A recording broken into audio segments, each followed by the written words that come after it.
Bem, continuemos a falar sobre a obra de Deus. E nesta hora, neste momento,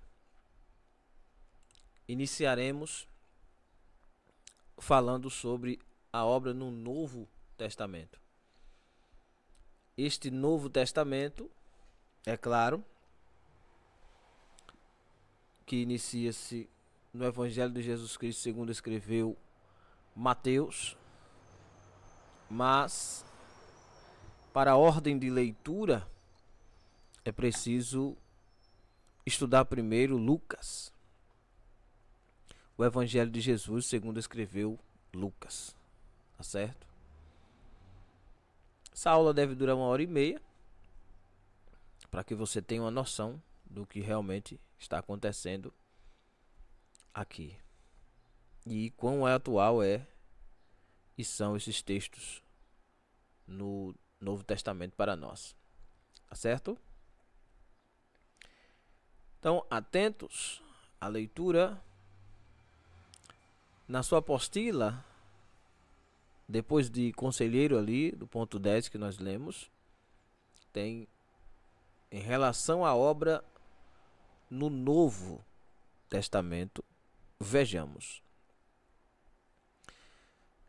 Lá atrás nós falamos sobre a obra de Deus. Quanto tempo durou tudo isso? A obra deu continuidade por mais de 1000 anos. Tá certo? Desde o dia em que foi fundado aí a questão dos líderes em Israel até a época de Cristo, durou mais de 1000 anos. Muito mais de 1000 anos. Estou arredondando aqui para que não precisem fazer cálculos exatos, mas mais de 1 milênio. Tá certo? Então, mais de 1 milênio de obra. Reinado, nazireus, profetas, sacerdotes, líderes em Israel. Mais de 1000 anos. É pouco tempo? Não é, né? Então, do lado direito da sua tela, dividido comigo, diz o seguinte: a obra deu continuidade por mais de 1000 anos. Surgiram mais cargos depois da volta dos cativeiros, e outros foram conservados, mesmo com a ocupação de Roma. Porém, os cargos agora estavam fermentados pela politicagem romana. Letra A. Primeiro cargo que surgiu depois da volta do povo da Babilônia e do cativeiro de Judá também, da Síria. Surge o primeiro cargo, fariseu. Apesar de ser um honrado cargo, foi criado para zelo da casa do Senhor. Eles se perderam e se deixaram levar pelas honrarias e facilidades. Mateus 16:6. Foi instituído depois do cativeiro, mas normalmente repudiado por Jesus por causa das condutas erradas. Deixaram de lado a justiça, Mateus 5:20, e aderiram principalmente o fermento, que é a mistura das coisas santas com as coisas mundanas. Certo? Viraram uma seita unida aos saduceus, que já não cria na ressurreição dos mortos, anulando assim a graça da redenção. Mateus 16:11. Veja bem, Mateus, Evangelho de Jesus Cristo segundo escreveu Mateus, capítulo 16. Mateus capítulo 16. Aí na sua tela, bem bonitinho para você acompanhar juntamente comigo. Beleza? A seguir, chegaram-se os fariseus e os saduceus, para o tentarem, pediram-lhe que lhes mostrasse algum sinal. Mas ele respondendo disse: quando é chegada a tarde, dizeis bom tempo, porque o céu está rubro. E pela manhã, hoje haverá tempestade, porque o céu está um vermelho sombrio. Hipócritas, sabeis diferenciar a face do céu e não conhecereis os sinais dos tempos? Uma geração má e adúltera pede um sinal, e nenhum sinal lhe será dado, senão o sinal do profeta Jonas. E deixando-os, retirou-se. Os outros evangelistas vão dizer o que aconteceu com o profeta Jonas. Passou 3 dias e 3 noites no ventre do peixe, assim também o Filho do Homem seria escondido no fundo da terra esses 3 dias e noites. E passando seus discípulos para outra banda, tinham se esquecido de fornecer-se de pão. E Jesus disse-lhes: adverti e acautelai-vos do fermento dos fariseus e saduceus. E eles arrazoavam entre si, dizendo: por que não nos fornecemos de pão? E Jesus, percebendo isso, disse: por que arrazoais entre vós, homens de pequena fé? Soube-vos não teres fornecidos de pão? Não compreendeis ainda, nem vos lembrei dos 5 pães para 5.000 homens? E de quantos cestos levantastes? Nem dos 7 pães para 4.000? E de quantos cestos levantastes? Como não compreendestes que não vos falei do respeito do pão, mas que vos guardasse do fermento dos fariseus e saduceus? Então compreenderam que não dissera que se guardasse o fermento do pão, mas a doutrina dos fariseus. E chegando Jesus às partes de Cesareia de Filipe, interrogou os seus discípulos, dizendo: quem dizeis os homens ser o Filho do Homem? Bom, observe que os discípulos, preocupados com o pão, acabaram até esquecendo de, no dia que saí com Jesus para uma viagem, esqueceram de levar o pão. E acontece que, esquecendo de levar o pão, Jesus está pregando sobre os fariseus, explicando para eles que essa classe de pessoas, que são os fariseus, elas estavam agindo de forma errada. Por quê? Porque elas mandavam as pessoas fazerem uma coisa e eles próprios que mandavam faziam outra coisa. Então isso fermentava. Por quê? Porque as pessoas começavam a observar o comportamento deles,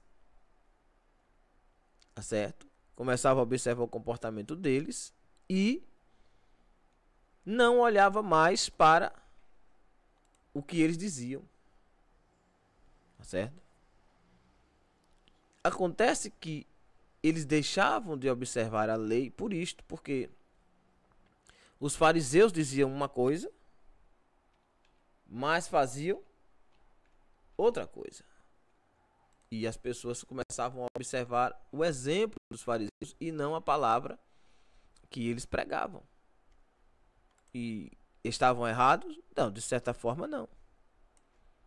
Mas Jesus estava preocupado com os discípulos sobre essa questão, porque eles estavam deixando de viver o que conheciam da palavra, porque os fariseus estavam vivendo um momento de hipocrisia, certo?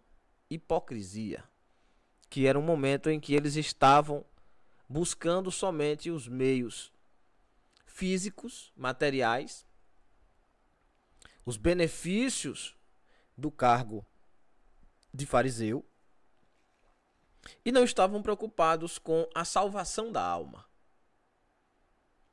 E a salvação da alma dependia exclusivamente de acreditar num Cristo, num rei que viesse, um prometido que viesse, e, sobretudo, que esse Cristo deveria morrer e ressuscitar ao terceiro dia, para que na ressurreição de um, no caso o Cristo, o Filho de Deus, o próprio Deus encarnado na palavra, no verbo vivo, todos os que crescem nele, através da sua ressurreição, todos os que crescem na sua ressurreição, alcançariam também a vida eterna. Então, eles começaram a observar que se eles começassem a fazer da forma que todo mundo queria, né, se eles olhassem para o povo e vissem a necessidade do povo e pregassem conforme o povo queria, então eles seriam bem aceitos. Então, esses fariseus que começaram a fazer as coisas bem feitas, instituíram os cargos bem feitos, separaram os cargos bem feitos, e os fariseus, eles surgem depois do cativeiro. Lembra? Jerusalém vai para o cativeiro, aí vem Esdras e Neemias. Você vai ter que ler Esdras e Neemias, ou esperar que a gente termine lá na frente e leia eles. Mas surgem assim, que eles vêm de uma linhagem de pessoas que ou ficaram em Jerusalém e não foram para o cativeiro, que algumas pessoas ficaram, ou vieram do cativeiro e começaram a trabalhar no templo com Neemias e Esdras. Esdras, já falamos aqui sobre ele, vem a ser um escriba, o tradutor da lei, aquele que prega a lei, que ensina a lei, o doutor da lei, e começa a instituir pessoas para que também sejam tradutores, leitores, escritores, pregadores da lei. Então surgem as primeiras casas, não o templo, mas casas onde as pessoas se reuniam para fazer as cerimônias judaicas. E a Páscoa, a comemoração da festa do Pentecostes, dos tabernáculos, enfim. Já que o templo não era aquele templo grandioso como nos tempos de Salomão, então eles tiveram que dar um jeito. O templo de Zorobabel é menor, é construído, é menor, é de madeira e tal, não tem toda aquela glória, tanto que Ageu reclama com o povo que nesta última casa seria maior a glória, porque todos estariam envolvidos e buscando a Deus, e Deus se faria presente, apontando para o Cristo, né? Para Jesus. Enfim, então eles levantam-se agora, uma classe de pessoas que são doutores da lei, são conhecedores da palavra, muita gente boa, muita gente pregador, muita gente afinado à lei, e surge então essa classe de fariseus que são doutores da lei. Um monte de gente doutor. Pensa aquele avivamento de palavra. Então surgem muitos doutores, e entre eles mesmo começam a ter as facções, as separações. Né? Facção é isso, separar as lutas interiores, as brigas interiores. E dos fariseus surgem os saduceus, né? Que é uma classe de pessoas que estavam ali dentro do farisaísmo, mas não acreditavam na ressurreição. Os fariseus pregavam que existia um Cristo, que um Cristo viria e ele haveria de ressuscitar ao terceiro dia, para na sua ressurreição, ele ressurreto significa que não vai morrer mais, ressurreto possa ressuscitar todos quando creem nele. Tá entendendo? Tá dando para entender até aqui? Então, os fariseus, eles são os doutores da lei. Muita gente doutor da lei e muita gente boa. Como, por exemplo, o próprio Gamaliel, né? Um dos príncipes dos judeus, que é líder dos fariseus, era o Nicodemos.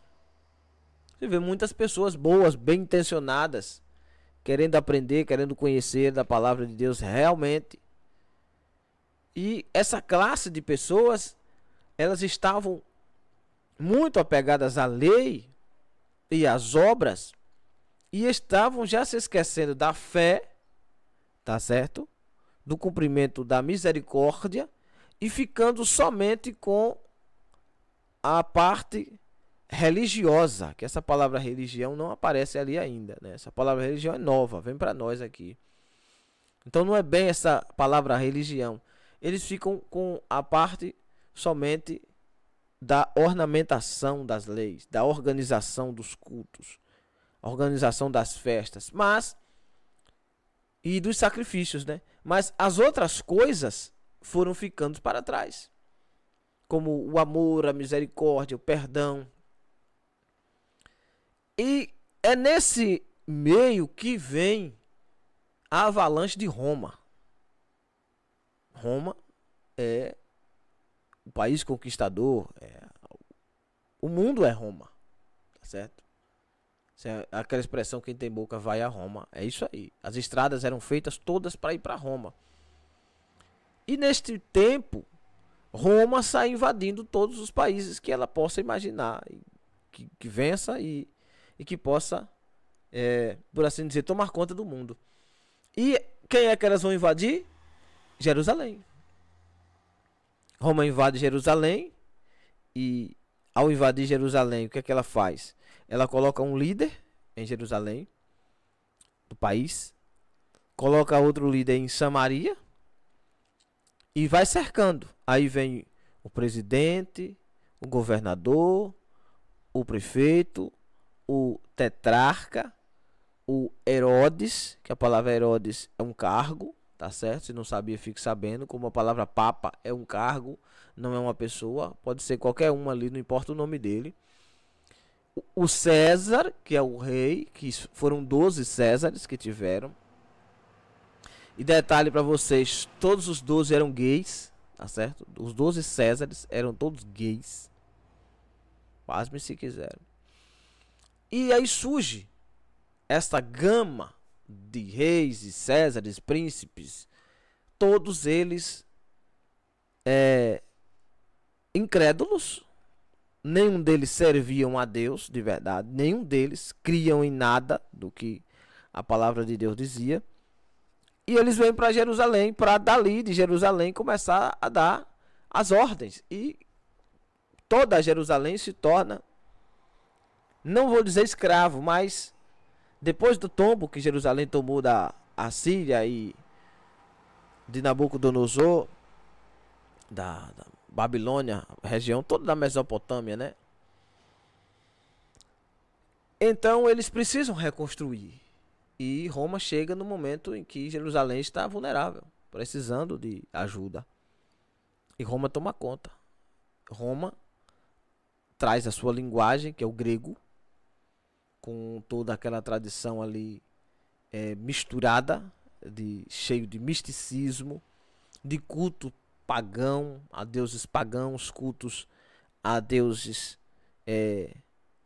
gregos, Afrodite, a deusa da beleza e da prostituição, Hades, o deus do inferno, né, da sepultura, Zeus, que é o deus do trovão, que está no lugar de Deus para nós, e Hércules, que é o semideus, é a ligação entre os céus e a terra. Depois eu vou dar uma aula aqui sobre mitologia para você entender um pouco mais, mas por enquanto isso já dá para você ter uma noção de como é que os fariseus são inseridos aqui. Então os fariseus agora são doutores da lei e eles têm que criar uma sociedade à parte para que eles possam se defender de tudo isso.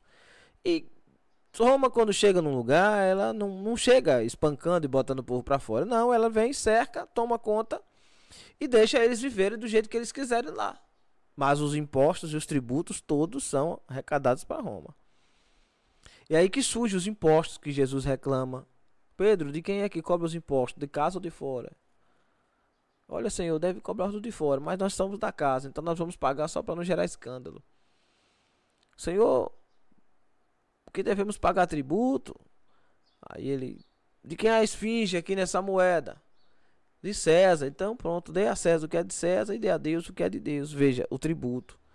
Aí surgem os coletores de impostos, como Levi, que é Mateus, que depois vai ser servo de Jesus, coletor de impostos.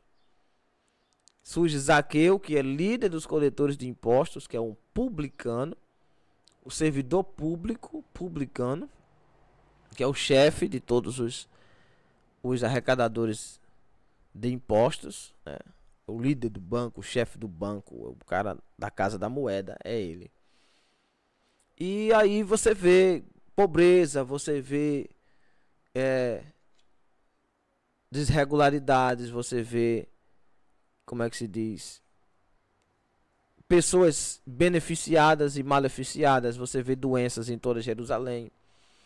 Você vê um templo que não é mais um templo, é uma casa de vendas, é uma casa de shows, é uma casa de eventos.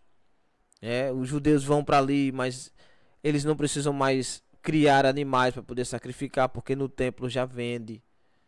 Você vai ver que Jesus, no capítulo 2 do Evangelho, segundo escreveu João, ele, quando termina as bodas de Caná, Jesus vai para o templo e ele vai lá e ele bate nos povos que estão sentados ali, explicando que aquilo deve ser chamado de casa de oração. E ali tem pessoas vendendo, os cambistas vendendo e comprando, vendendo bois, vendendo vacas, vendendo ovelhas, vendendo pombo, vendendo os sacrifícios para poder ser feito ali no próprio templo, que não era assim, não podia acontecer isso, não era para entrar nada de venda nenhuma. Então veja, eles estão muito longe de Deus. Muito longe de Deus. E aí precisa surgir alguém para lembrar este povo que tem 430 anos que não surge um profeta. E aí chamado pelo povo de período de silêncio. Não é período de silêncio. Eu não concordo com essa questão de período de silêncio. Não houve silêncio. Houve quem não escutasse. Mas Deus sempre falou. Deus nunca vai ficar em silêncio, irmão. Pode ter certeza. Nunca. Nunca. Deus não pode ficar em silêncio, porque é contrário à natureza de Deus ser silenciado. Se Deus ficasse em silêncio, tudo parava, tudo acabava. Seria como se você dissesse que Deus está inútil, inutilizado. E isso ele nunca vai fazer, porque é contrário à natureza dele. Deus é amor. Deus não pode se silenciar. Deus fará de tudo para salvar o pecador, salvar a alma, salvar a pessoa. Quando aquela pessoa vier descer à sepultura, é porque ele já foi rodeado de todas as formas possíveis e imagináveis. Tá certo? Então, quando ele não tem prazer na morte do ímpio, isso ele disse a Jeremias, a Isaías, a Ezequiel. Não tem prazer na morte do ímpio. Mas no Salmo 116:15 diz que ele tem prazer, ele se alegra quando o justo morre, porque chega nos céus. Então veja, esse é mais ou menos, para você ir acompanhando, o cenário de Jerusalém da época. Se você quiser se aprofundar mais, você pode ler a história dos Hebreus para o Flávio Joséfo. É uma história muito grande, muito comprida. Se você tiver coragem de ler, leia. Se você tiver vontade de ler. Você pode também ler o livro de Eusébio de Cesareia, a história dos apóstolos por Eusébio de Cesareia. Muito bem, ajudaria muito também. Mas se você não leu a Bíblia toda ainda, não vai adiantar muito, viu? Você não vai entender bolhufas nenhuma do que eles estão dizendo. Eu particularmente nunca li nenhum dos dois. São leituras que estão na minha lista para eu ler depois. Eu só li fragmentos assim, mas não é lá essas coisas assim que você deva se apegar, não. É mais para quem está estudando a história, que precisa conhecer alguns pontos. Para vocês que estão fazendo esse curso aqui, não vai interessar muito agora. Os livros que eu for indicando, você faça uma lista, deixe guardado para um dia você poder ler. Quando você terminar a Bíblia toda, tá certo? E então surgem esses fariseus aí neste meio, nesse tumulto todo. César governando como rei. Aí vem o imperador Herodes, vem Pilatos, que é o governador. E o que é que acontece agora? Acontece que esses fariseus, eles continuam ali no meio do povo de Deus, tendo a sua, entre aspas, religião, que é servir a Deus, que são os doutores da lei, os observadores da lei. E esses observadores da lei são os responsáveis por interpretar para os sacerdotes. Eles que criam as leis, que ratificam as leis que estão ali. Olha, a lei do órfão, a lei da viúva, a lei disso, a lei daquilo, a lei de quem entra, a lei de quem sai, a lei de quem faz. Era o observador da lei de Moisés. E eles acreditavam que nas escrituras estava ali contido a vida eterna. Então eles queriam seguir tudo à risca. O jeito de lavar o copo, o jeito de lavar as mãos, o jeito de comer, o jeito de vestir, o jeito de andar. Tudo isto eles faziam. E eram zelosos nisso aí. O que Jesus reclama é que não é só isso. A vida de ser crente em Deus não é só isso. Não é só esse sistema aí de condutas, né, de ornamentações, essa jurisdição por fora, essa vida de aparência. Existe algo mais por trás daquilo. O que Jesus explicava para os fariseus é que o fato de você limpar um copo tem um simbolismo por trás para você poder tomar. O fato de você não poder deitar numa cama suja tem um simbolismo por trás daquilo. O fato de você pegar em pedras para matar alguém que foi pego no ato de adultério tem um simbolismo por trás daquilo. E até aquele momento eles ainda não tinham conhecido esse simbolismo. Aí quem aparece? João o Batista, pregando no meio do deserto. Quem são os primeiros a ir lá? Saber quem é aquele cara? Os fariseus. E eles compreendem a mensagem de João? Não. Não compreenderam. Por quê? Porque João vem para interpretar justamente a falha deles. E João começa chamando eles de cobras, de víboras, de gente que está fugindo do fogo, de hipócritas, de pessoas que estão vivendo em dupla personalidade, mas que não estão compreendendo a palavra de Deus. Estão tentando fugir da realidade, da verdade.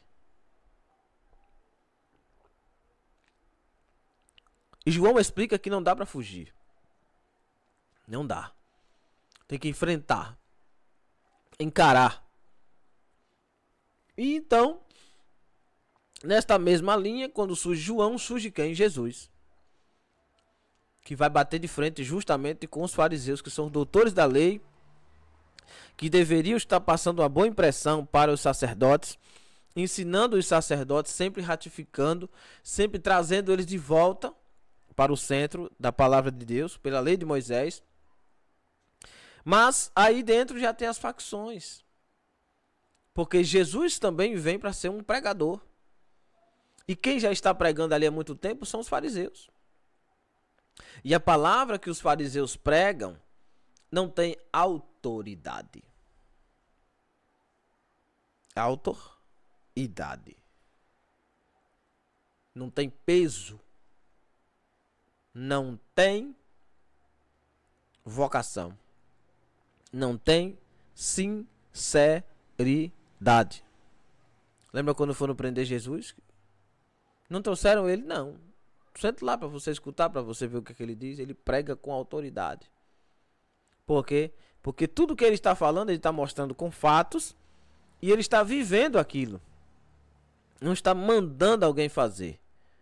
Ele está dizendo, olha, é assim que meu pai faz. É assim que eu faço. É assim que deve ser feito. É assim que se faz. É desse jeito aqui. Então você já vê que entre evangelho e fariseus são coisas antagônicas. Fariseus não são evangélicos e não existe fariseu dentro do evangelho. Fariseus são pessoas que vêm antes do evangelho ser implantado. O evangelho surge com Jesus. Boas novas, informações. O evangelho significa isso. Informações de Jesus Cristo, segundo escreveu Mateus, Marcos, Lucas e João. E Paulo depois. Tá certo?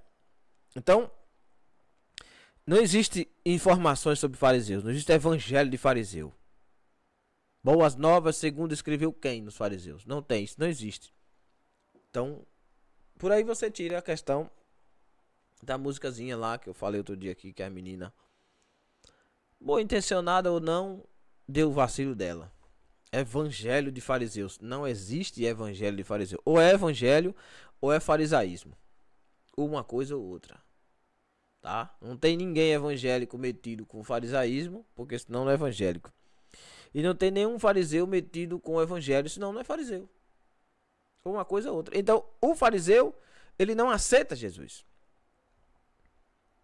Tanto ele não aceita Jesus que quando Jesus surge para o fariseu, aquilo é uma seita. E seita satânica. Jesus para o fariseu é filho do diabo, porque ele vem se auto-intitulando o filho de Deus. Tá certo? Então vamos ler alguns textos aqui para você entender. Ó. Marcos capítulo 2, versículo 18. Ora, os discípulos de João e os fariseus jejuam. Os fariseus jejuavam. E foram e disseram-lhe: por que jejuam os discípulos de João e dos fariseus e não jejuam os teus discípulos? Aí Jesus vai explicar para eles que não é bem por aí, não. Não precisavam jejuar enquanto ele estivesse ali. Porque o jejum era o próprio Cristo. João 7,32. Os fariseus ouviram que a multidão murmurava dele essas coisas. E os fariseus e os principais dos sacerdotes mandaram servidores para o prenderem. Em João 7,32. Os fariseus escutaram que Jesus era um pregador, que Jesus se intitulava o Cristo, que Jesus mostrava ser Deus. E na festa do tabernáculo, Jesus empurrado pelos seus irmãos para ir para a festa, Jesus, eu não vou não, vão sozinhos. Depois Jesus chega. E Jesus explica, eu sou a água da vida. Quem tem sede, vem a mim e beba. Aí os fariseus ficam sabendo, que conversa é essa? Como é que ele é a água da vida? Vá lá e prenda ele, veja. Os fariseus já tinham autoridade para prender. Mas eles precisavam da autorização de quem? Dos sacerdotes. Por quê? Porque os sacerdotes eram os mestres cumpridores da lei. Era quem mandava na lei de Deus. Falando da lei de Deus de Moisés em Israel. Então a autoridade estava na mão dos sacerdotes. Veja que Jesus é preso pelos fariseus, entregue aos fariseus. Mas os fariseus e os sacerdotes estavam em conluio. Então Jesus é morto por sacerdotes e fariseus. Tá certo? E veja bem, nesta época aqui tem muitos fariseus grandes, como por exemplo Gamaliel e aqui Paulo, depois, que está estudando aos pés, né? A palavra parece expressão é os pés de Gamaliel. Se formou nestas faculdades que existiam esse tipo de escolas farisaicas. Então, eles davam seguimento, não era um negócio desorganizado, era organizadíssimo. Então, se fosse hoje para você chamar alguém de fariseu, você teria que entender que uma organização religiosa muito complexa, de pessoas cumpridores da lei à risca, que estavam errando por não compreender a outra parte. Qual a outra parte? A parte espiritual dos textos bíblicos, que era a revelação de Deus na terra. Então eles interpretavam errado as escrituras. Então como é que eu vou dizer que estamos vivendo o evangelho de fariseu? Hoje todo mundo tem iluminação aí, meu irmão. Cada um tem uma versão diferente. Então veja bem, esses fariseus se reúnem com os principais dos sacerdotes e mandam prender Jesus. Por quê? Porque Jesus se dizia o filho de Deus. E pela lei de Moisés, quem se diz filho de Deus tem que morrer. Mas quando os servidores foram prender Jesus, eles pararam para escutar o que Jesus estava pregando. E aí desistiram de prender. Por quê? Porque descobriram que quem estava errado eram os fariseus e os sacerdotes. Veja a importância de se pregar a verdade. Jesus não estava pregando a si próprio. Jesus estava expondo a forma correta da palavra de Deus. É o que eu tenho tentado fazer aqui neste curso. Tá? É tentar, de alguma forma, iluminar os textos, com a ajuda do Espírito Santo, é claro, para que os irmãos despertem para o que estiver errado. Não interessa quem errou. Quem errou vai ter que pagar pelo erro. Mas que os irmãos despertem, não a curiosidade, mas o amor pela palavra de Deus. Despertem esse amor, esse carinho pela verdade bíblica, para que não vivam falando besteira, pregando besteira ou vivendo errado. Beleza? Até aqui tudo bem, né, irmãos? Tá certo. Então, creio que você está compreendendo o que é fariseu, né? E João 7,47, responderam depois os fariseus: também vós foste enganados? Quer dizer, quando os prendedores, né, no caso, os guardas foram prender Jesus, autorizados pelos fariseus e pelos chefes da lei, né, os sacerdotes, que a gente vai falar depois sobre eles, eles voltam sem Jesus, sem prender Jesus, e os fariseus dizem: sim, vocês também foram enganados? Conseguiram enganar vocês? Ele conseguiu enganar vocês? Veja, eles são os enganados da história, e quem é liberto agora é chamado de enganado. Então veja, eu posso muito bem aqui dizer para vocês que quando vocês começaram a estudar, né, quando vocês começaram a ler a Bíblia, a compreender os fatos desta forma, não só surgiu aí os burburinhos, não só surgiu quem quisesse apagar, né, essa chama de vocês, mas surge também quem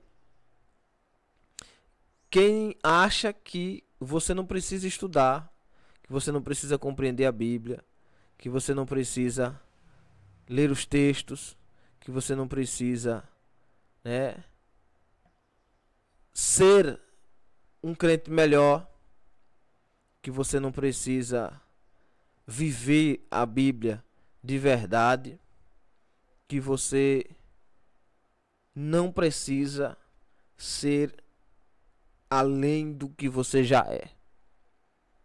Não preciso dizer que isso são características de uma pessoa que não conhece a palavra de Deus e vive em espírito e em verdade. Então, são essas pessoas que hoje em dia eu chamo de fariseu. Tá certo? Aquelas pessoas que vivem no nosso meio cristão, tem tudo o que nós temos, às vezes até mais, tem toda a possibilidade de ser maiores do que nós, melhores do que nós, mas não consegue desapegar desse complexo de inferioridade.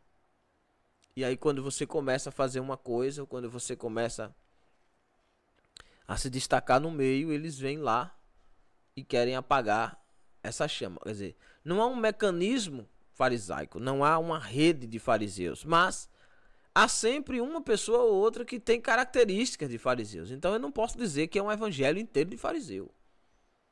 Eu posso dizer que algumas pessoas têm a síndrome de fariseu, a síndrome da serpente, a síndrome de Lúcifer.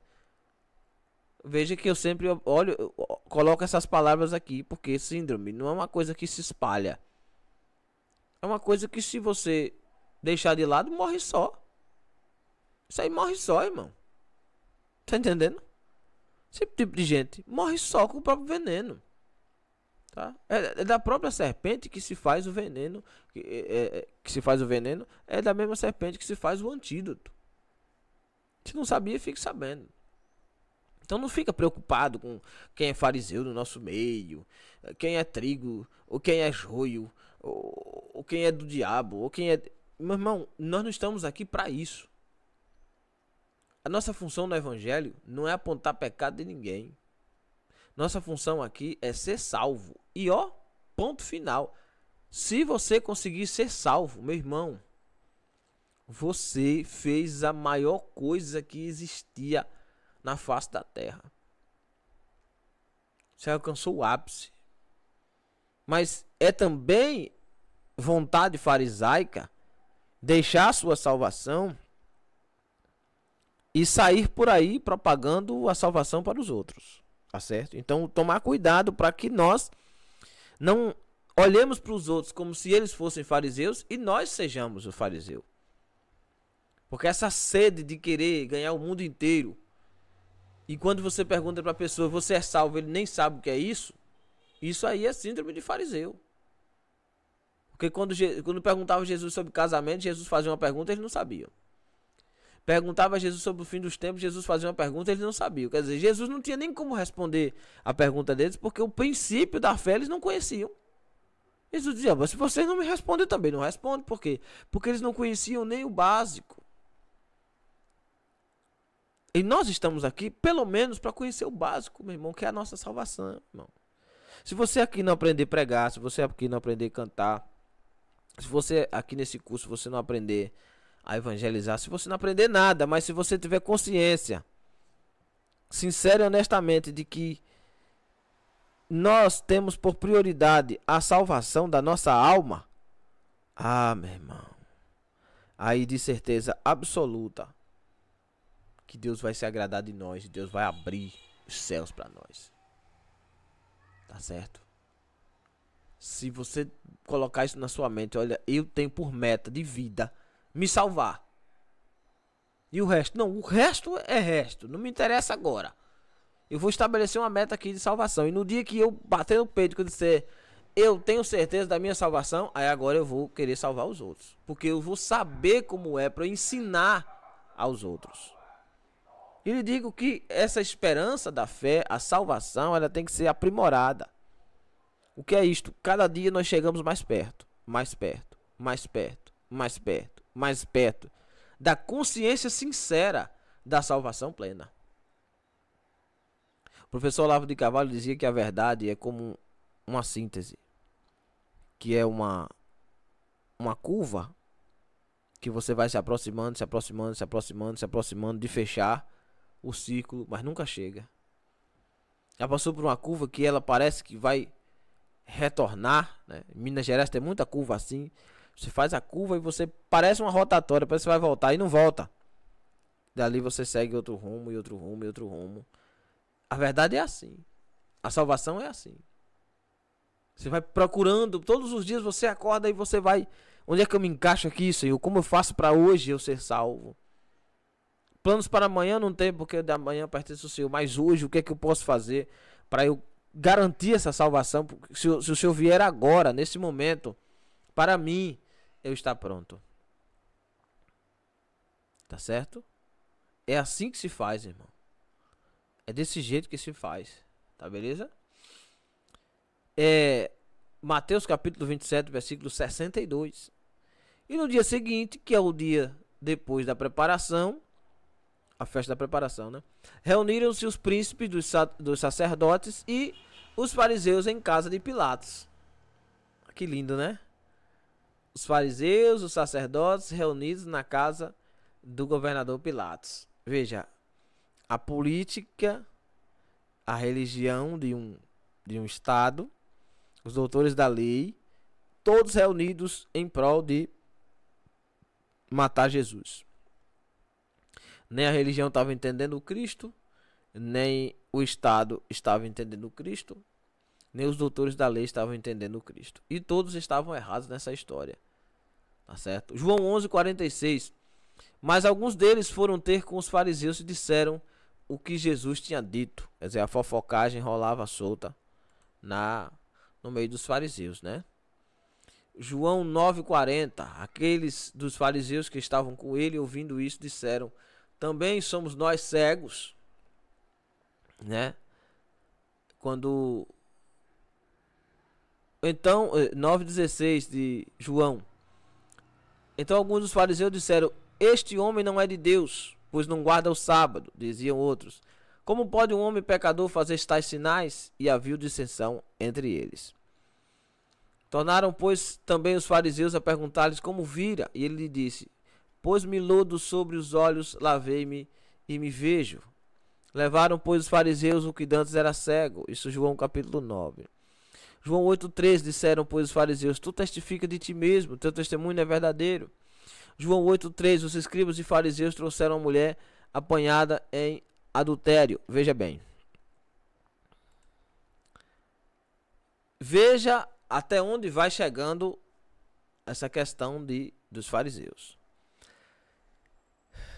No capítulo 9 de João, Evangelho de Jesus Cristo, segundo escreveu João.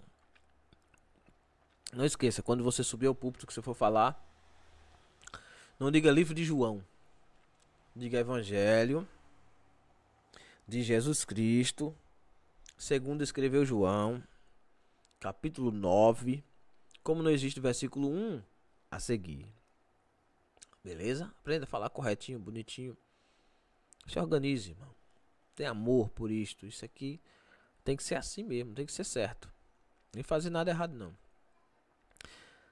Se fizer, não aprendeu comigo, tá certo? João 9.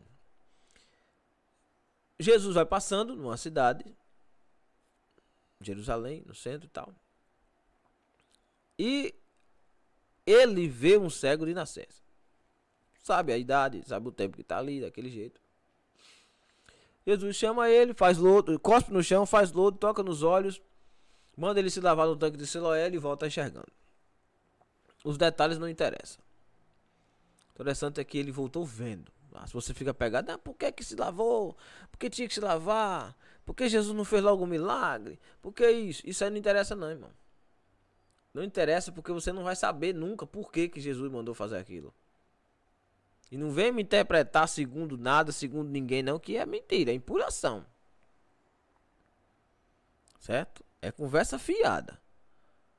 Tá? Ali é porque Jesus não queria mesmo fazer o milagre total e acabou. E aí? Quem vai dizer nada? É o Cristo, meu irmão. Vai reclamar com quem? Com Deus? Ele é o próprio Deus. Vai ficar interpretando, não, porque se lavou, porque tem que se lavar. Porque... Tu sai fora da interpretação, mano, de conjunto. Tá bom. Conjectura aí, sai fora. Fica com teu feijão com arroz que é melhor. Eu não me preocupo com pregações escabrosas. Que descobriu a pólvora, que inventou o relógio, que não sei o que, BBB, caixa de fósforo. Isso aí não ajuda em nada não, viu? Não ajuda em nada. Atrapalha, fermenta. Porque as pessoas aprendem errado. Com você que conjecturou que não existe conjectura na Bíblia, é mentira. Conjectura é coisa do Satanás. É, irmão. A Bíblia diz em Mateus 7 que nossa palavra tem que ser se ensina ou não.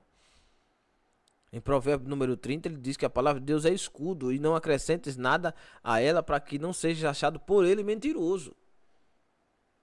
Em Apocalipse 22 ele diz, ai daquele que acrescentar ou que tirar qualquer palavra, o J ou tio que tiver e tal, e tal, e tal, e tal.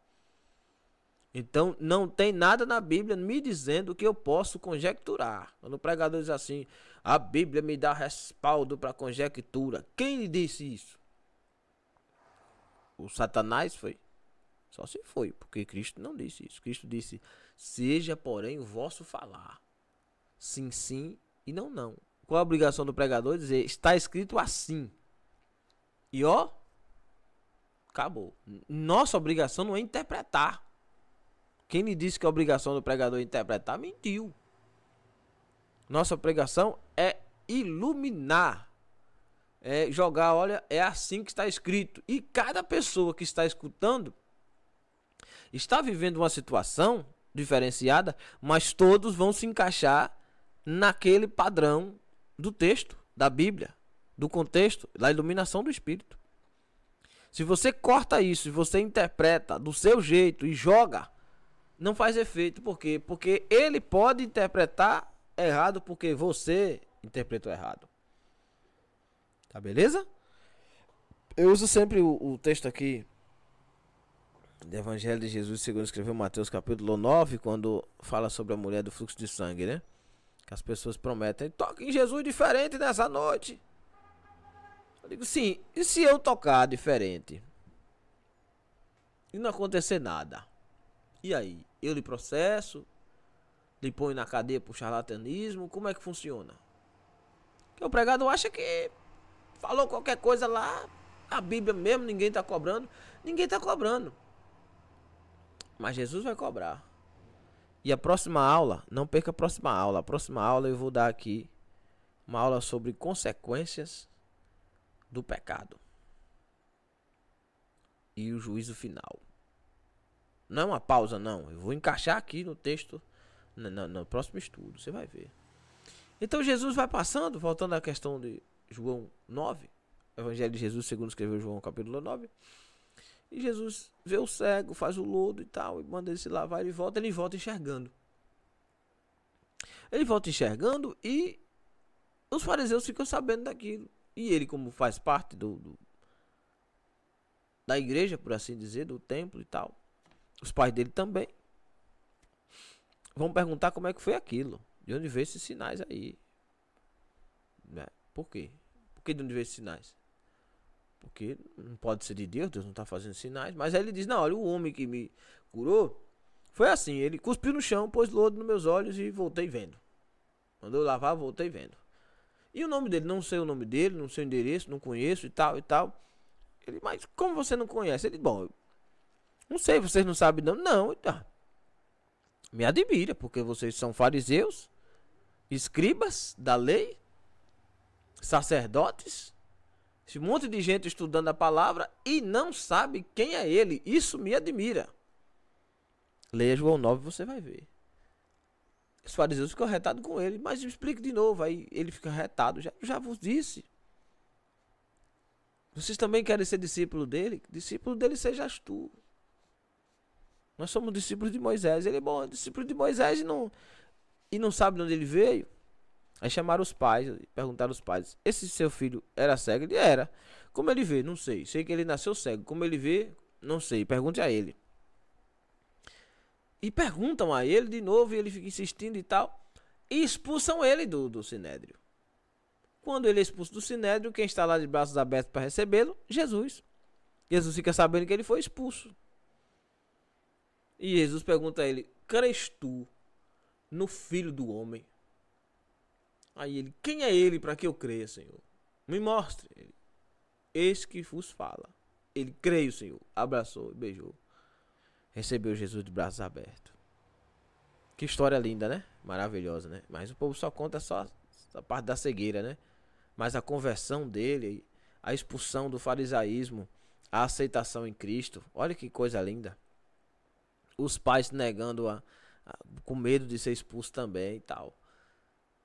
Então, esses fariseus e escribas já estavam ali todos alinhados um com o outro. Essa parte do fariseu serve também para o escriba, né? Então, é esse contexto em que Jesus reclama deles, porque o amor e a misericórdia é muito maior do que a aceitação num partido político, num sistema religioso, ou num templo, ou seja, qualquer coisa.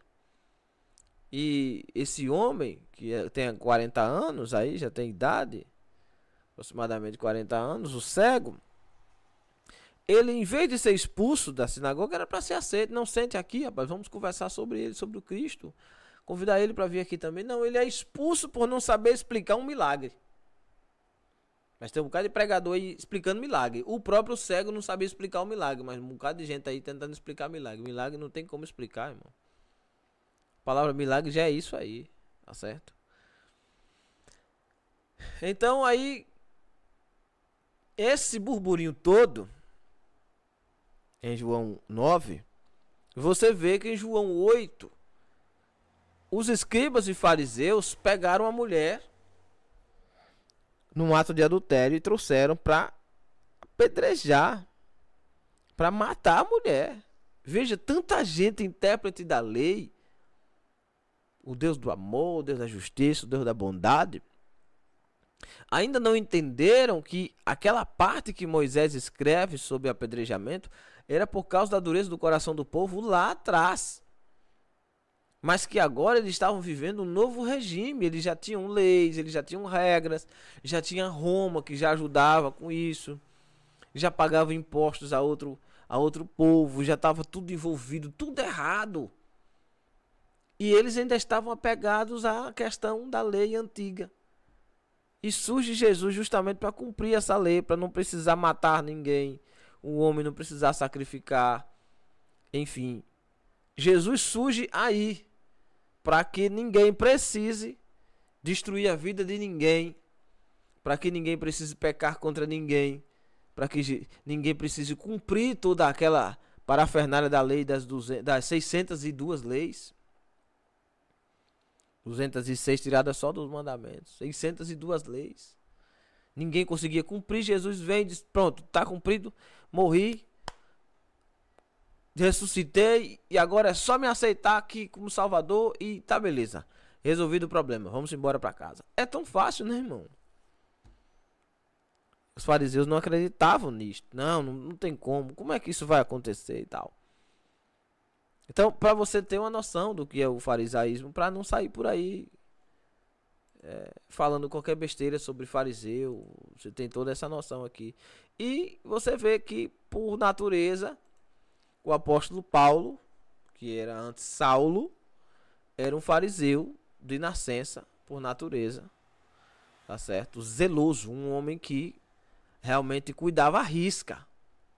Se lá o chefe dos fariseus dissesse: só tem que matar um por um dessa raça que está dizendo que é do Filho de Deus, servindo àquele Jesus que passou por nós aqui, que se dizia ser o Cristo, mas é uma seita satânica, então vamos matar.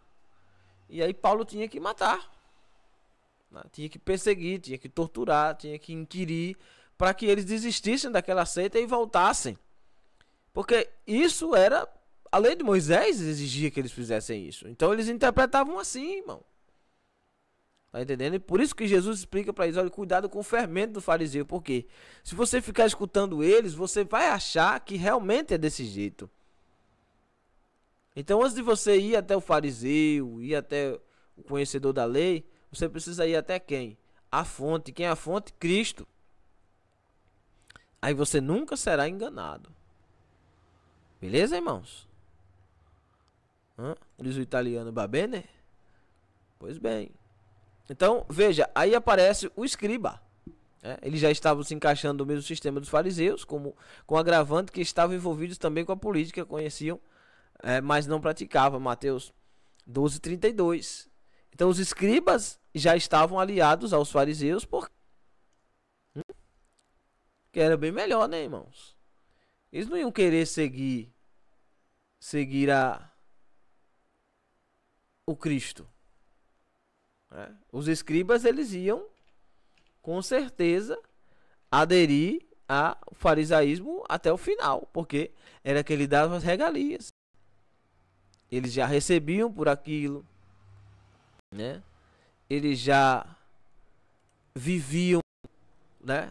Por assim dizer, tinham um salário ali, né?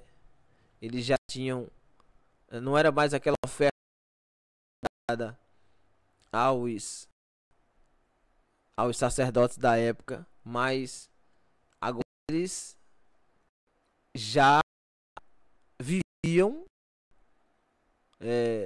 seguindo as normas da lei, tinham pagamento por aquilo, e é aí que é a reclamação de Jesus, porque eles já estavam, aquilo ali virou para eles somente um comércio, né? Então você vê, Mateus 8, um escriba diz assim: mestre, onde quer que fores, eu te seguirei.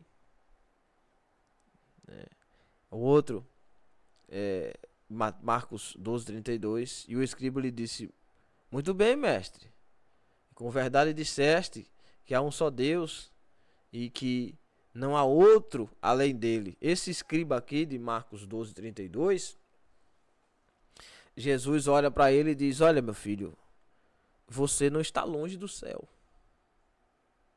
Você sabe falar bem. Você conhece bem. Você não está longe do céu. Não está longe do céu. Quer dizer, você é meio crente. Então o escriba é esse cara que é meio crente.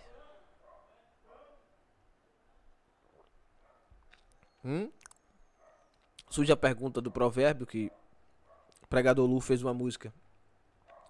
Quem está certo? Ou quem está errado? O crente desviado ou o ímpio? Tá entendendo? Então é esta alusão ao escriba que eu faço nesse momento. O escriba hoje seria aquela pessoa que é um doutor da lei, que conhece a palavra de Deus, que é um bom pregador, mas que ele não tem certeza da salvação, porque não é que ele não tem certeza, que ele se acha salvo, mas a conduta dele corrobora, mostra que ele está longe, mas ele acredita piamente de que o que ele está fazendo é correto e é para a sua salvação. Então, esse é o escriba, é a pessoa que vive uma vida enganosa. Tá certo? Ele vive uma vida realmente fora dos padrões espirituais, mas dentro dos padrões vou usar a palavra de novo aqui, gastar a palavra religião, como a religião manda, né? Por exemplo, o catolicismo tem muito disso, né? Todo mundo lá conhece a lei de Deus, todo mundo lá conhece, e muito embora você vê idolatria fungando mesmo, fazendo e acontecendo. Então esse escriba é a pessoa que é quase crente, que conhece toda a palavra, que conhece toda a lei, às vezes trabalha até com aquilo ali. Esse escriba do Novo Testamento pode ser até um pastor hoje que conhece todas as normas e regras da lei, mas a conduta dele mostra que ele não vai para o céu se ele continuar daquele jeito. Mas aos cultos ele está lá pregando, ele está lá cantando, ele está lá dirigindo, ele está lá falando do amor de Deus, ele não falta evangelismo, ele visita, ele ora e tal, mas tem alguma coisa que ele está fazendo que está fora e ele não está conseguindo entender. Tá certo? Então aí surge quem, depois dos escribas, o saduceu, que é essa classe de pessoas que eu falei a vocês, que a única diferença de um para o outro é que eles estavam mais em discussão, eles brigavam mais, eles iam para cima, eles já tinham saduceus que estavam envolvidos com criminalidade, era uma facção criminosa. Tá certo? Não vou nem dizer a vocês que hoje em dia tem, né? E não é pouco aí, tem gente aí recebendo oferta de traficante, né? Outro dia desarmaram uma quadrilha dentro da igreja, a tal da Flor de Lis, que virou zombaria na Rede Globo, que aparece lá o documentário lá, questiona ou adora. Tá certo? Ela tinha 50 e tantos filhos adotivos, muitos deles vieram das drogas e tal, e matou o marido, Anderson do Carmo, que era um grande pregador do evangelho, um grande pregador entre aspas, né? Um grande pregador, mas era envolvido com sodomia, tinha casa de churro de boate, incestuoso, que ele se deitava com a própria enteada, que era a filha da mulher dele, mas que anteriormente já foi namorada dele. É um negócio assombroso. Tinha um ato consensual lá entre eles.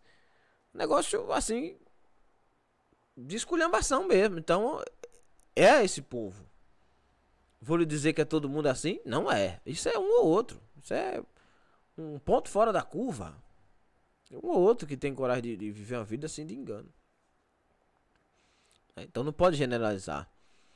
Mas esses saduceus ainda existem, né? Incrédulos que criaram uma religião baseada nas discussões, que não levava a lugar nenhum, tirando Deus do centro e fazendo o povo errar o caminho, retirando a remissão do corpo da salvação, pois não criam na ressurreição. Tinha o mesmo problema espiritual dos fariseus. Lucas 20, 27, Mateus 16, 6. Li aqui para vocês. Veja, por exemplo, esses grandes escritores de hoje do Brasil. A maioria dos grandes escritores hoje, eles não acreditam mais no arrebatamento da igreja, na grande tribulação, no juízo final.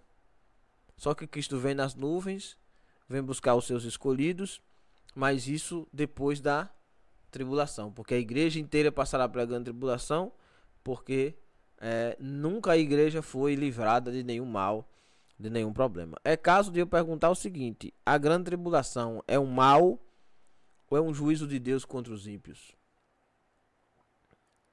Acaba a questão aí.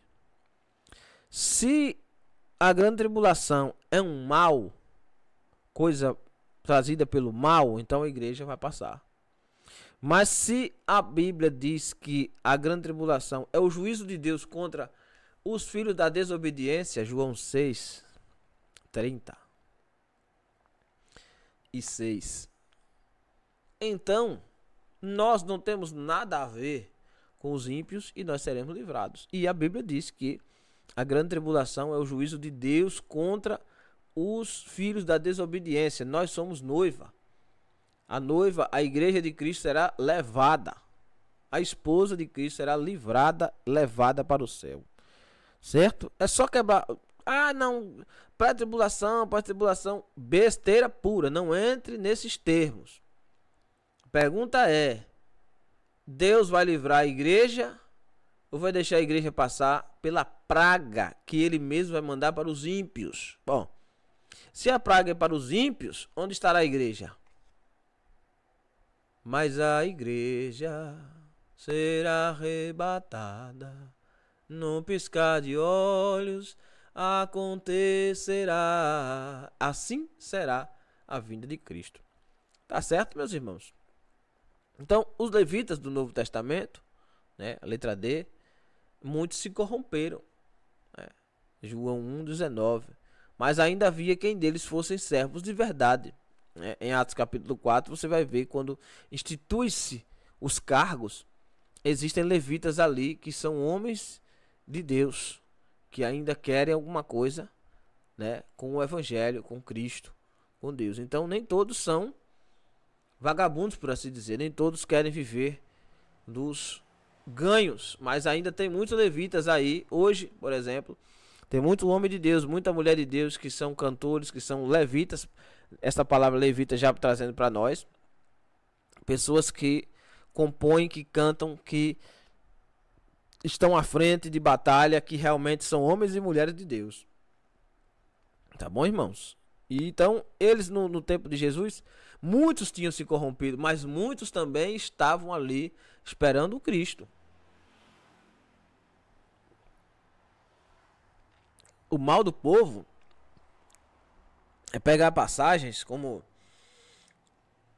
a passagem do samaritano, que eu vou interpretar aqui para vocês um dia. Interpretar, né, se entende, né? Só iluminar. Interpretar é relatar. Iluminar para vocês aqui esses dias, que é vai descendo o sacerdote, passa pelo homem caído e ele olha e passa de largo. Vem o levita pelo mesmo caminho, passa de largo. E aí o povo pega sacerdote e levita e pau e esculhamba. Que o sacerdote era assim, que o levita era assim, bebê, de foto, papapá. Sem entender isto aqui, sem compreender isso aqui. Por isso que tem que parar para entender essas coisas. Certo? Aí os sacerdotes, né, estavam criando para si uma própria vida religiosa e muitos estavam misturados, muitos, viu? Com roubos, politicagem, jogatina, simonia, barganha, com exceção de alguns, eram idolatrados, né? Então os sacerdotes já estavam nesse meio, nesse bolo todo, não tinha muito o que fazer, não se separavam, não entravam num consenso, não mais tinha autonomia, não mandavam mais em nada, caiu o crédito deles e eles estavam jogados à própria sorte. Aí onde tivesse um grupo de pessoas que precisassem de uma aprovação no Congresso, no Senado, na política, aí corriam ao sacerdote, porque o sacerdote e o sumo sacerdote eram parentes. Anás, primo de Caifás, cunhado, né? Por exemplo, César, Pilatos e Herodes não se davam. Pilatos e Herodes não se davam. Quando Jesus aparece, aí eles fazem as pazes. Pilatos e Herodes, os dois políticos, não se davam. Fazem as pazes através de quem? Através do sumo sacerdote, Anás e Caifás. Que pela lei só podia ter um, mas já tinham dois ali. Então veja a politicagem, né? Então eles estavam envolvidos com essa politicagem aí. Não estou dizendo para vocês que é errado um cristão entrar na política, não. A política é para o cristão estar lá, certo? O crente que tem que estar lá mesmo. Não vamos entregar as coisas na mão de Satanás, não. Mas tem que ter vocação para aquilo ali, senão vai se perder lá. E ainda vai botar o povo a perder, porque o recurso não vem, né? Então, não é para deixar na mão desse povo errado, desse povo enganoso. É para um homem de Deus, uma mulher de Deus que realmente tem vocação tomar aquele espaço ali para que o povo viva alegre quando o justo governa. Bom, então, o erro deles não era a política, era a politicagem, que é o tomar lá da cá, o benefício, sabe? Essa questão de você estar misturando os benefícios políticos com a igreja, trazendo pessoas para a sua igreja, para estar sendo representante da sua igreja. Mas você sabe que ele não vai lhe beneficiar em nada no estado. Ele vai lhe oferecer um ar-condicionado, vai lhe oferecer uma cadeira, mas aquela pessoa lá dentro será ladrão, furtuoso, enganador. Então você está empurrando as pessoas a votarem para aquele tipo de gente. Então isso é politicagem, só por conveniência, só por amizade e tal. Então aí surge os governadores e profeta e profetiza, né?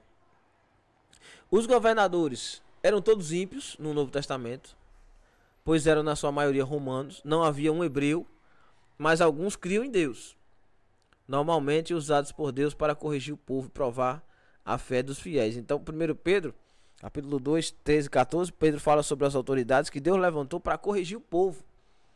Então Roma, quando vem, também é uma forma de Deus corrigir o povo, trazer para si, né? Veja o cativeiro Babilônia, o cativeiro assírio, e Roma invade. Quer dizer, os outros cativeiros, a maioria das pessoas foram levadas. Esse não, esse ficaram presos em casa.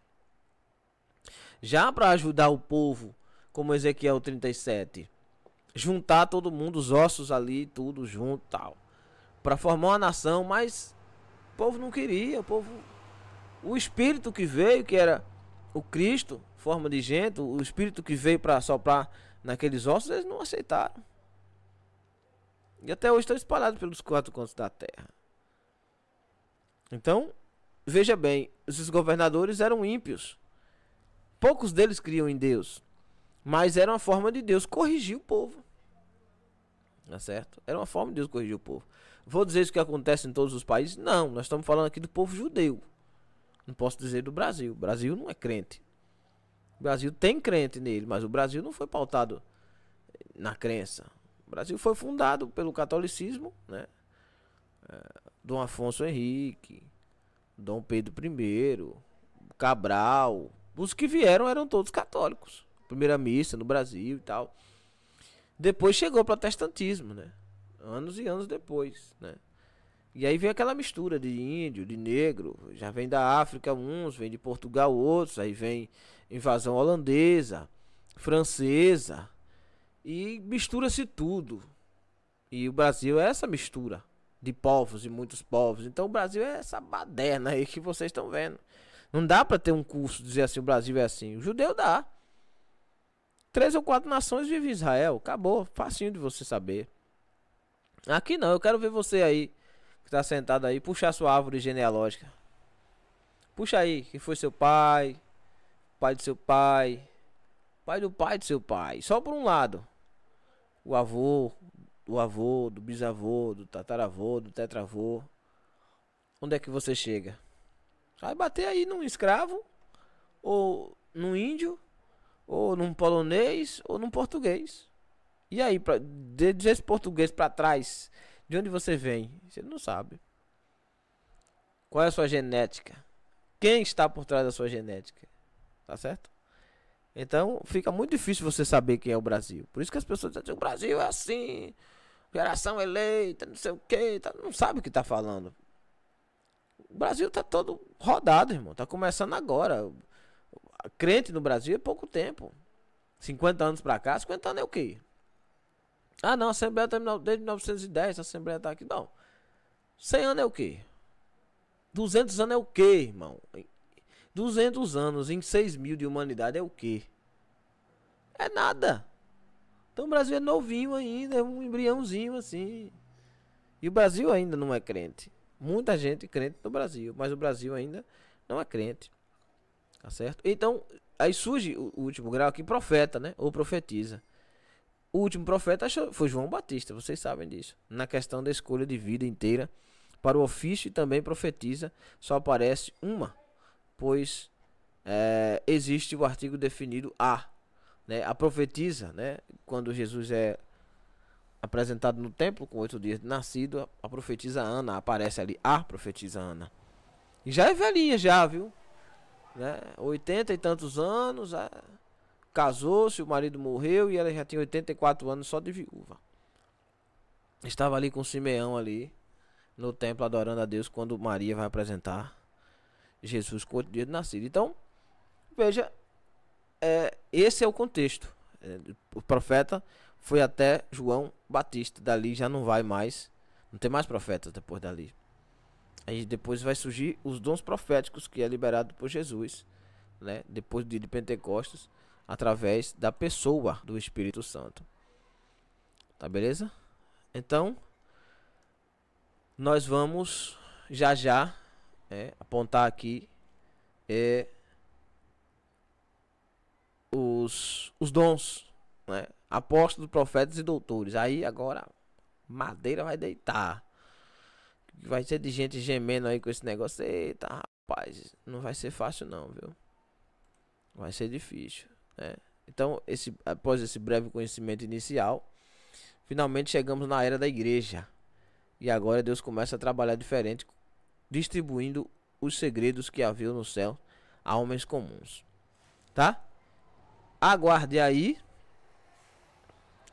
a próxima aula, que é já. Depende de você, né? Quanto tempo tem de uma aula para outra, depende de você, né? Segura aí, segura que a madeira vai deixar. Prepara o lombo, cinge os lombos, que cinge o lombo é ficar preparado, pronto, tá? Que a gente vai mexer na casca da ferida.